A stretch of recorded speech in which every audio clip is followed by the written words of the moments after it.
is it like for someone who lives and works there? We decided to go to James Louie, who's the co-owner of the iconic Huber's Cafe. James, you're about, I guess, 5 blocks away or so from the heart of where the riots have been. How destructive have they been to downtown Portland, which is a beautiful city, by the way, and then your business specifically? Well, it looks like a ghetto with all the graffiti, all the shops boarded up.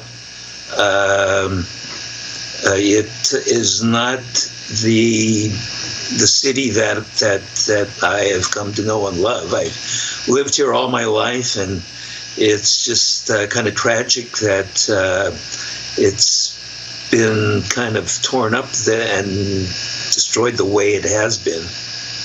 James, here's what one BLM activist says about these actions, which some say are protesting.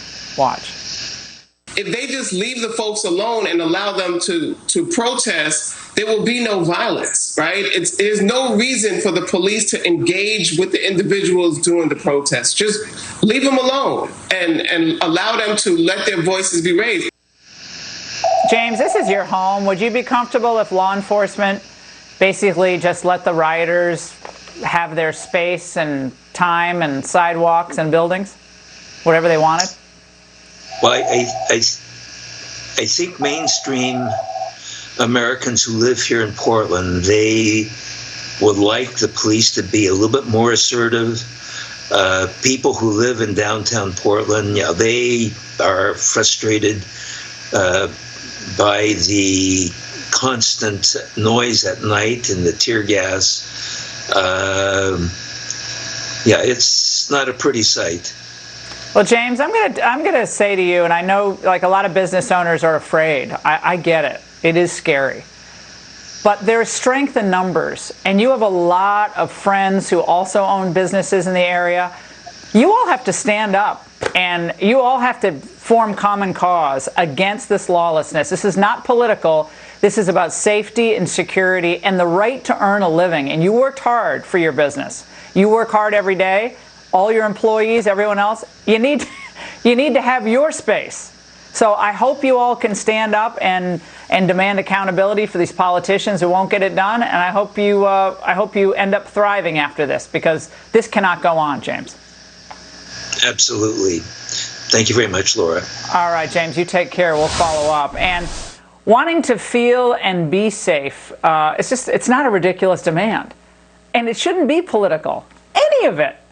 But that is exactly what the left is doing, and the Democrats know it. They think they can ride this chaos all the way to election. Despite the shootings, the fires, the lootings, they just don't want federal agents in their cities because they know it will get better. The rhetoric, take these people out of our city. They are not helping us. They are hurting us. They are escalating an already dangerous situation. And what we're seeing is a blatant abuse of government by a Trump administration that's falling in the polls. Joining me now is Victor Davis Hanson, Senior Fellow at the Hoover Institution. Victor, it's very clear that these blue state mayors, governors, elected officials are all in cahoots with each other. They're all reading from the same script. It's Trump's fault. It's the federal agents' fault. It's not the local and state officials' fault. Yeah, you can see it with the protesters, Laura. When they take down Frederick Douglass's statue or Ulysses S. Grant, they don't erect another one. They don't say, we want Al Gore's statue instead. When they get rid of a name of a school or they cancel a program, they don't say, we want this instead. They have very few demands other than defunding the police, because that's not their purpose. In some ways, they're the armed wing of the Democratic Party, if I could use that term. And they're saying to the Democratic partners, we give you chaos, we give you anarchy, and we're going to make life miserable for the average American, at least psychologically, on top of the virus, the lockdown, this recession. We're going to make it miserable, and then we're going to give you the lever. You can say, well, we can make it all go away if you just vote for us. And then in exchange, Antifa and BLM say to the Democratic Party, now we own you in this Faustian bargain. So when you come to power, this is what we want. All of those issues that failed to resonate in the Democratic primary, and you remember them, the New Green Deal, reparations, Medicare for everybody, a wealth tax, now that's what you're going to give us in return. So you're right. That's why they change the language and say violence is a myth and it's peaceful, summer of love, because they're in a partnership. It's a quid pro quo between the street and the Democratic Party. And the Democratic Party says to themselves, these guys out on the street, they can do what that phony Steele dossier did not do. They can do what Robert Mueller, inept Robert Mueller, could not do. They can do what we couldn't do with impeachment.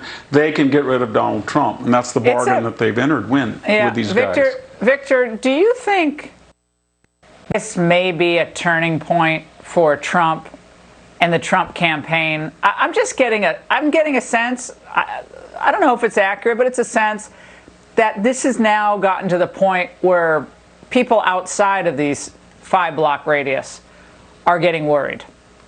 I'm hearing it in conversations at the grocery store. Your thoughts there? No, I think you're absolutely right. I think the last week, Trump has tried to have one-on-one discussions with people. He's brought in some more advisors. He understands the stakes now. It's not about Trump. It's not about you and me. It's about the country. It's an existential attempt to really have a slow-motion coup and remove him from power and everything he represents. And he understands that, I think. And, you know, it's a long time. 99 days is a long time. We know there's a lot of known unknowns. We don't know where this wild torpedo of a virus will be in November. We do not know where the lockdown status will be. We don't know what the economy will be. We don't know what John Durham's going to do.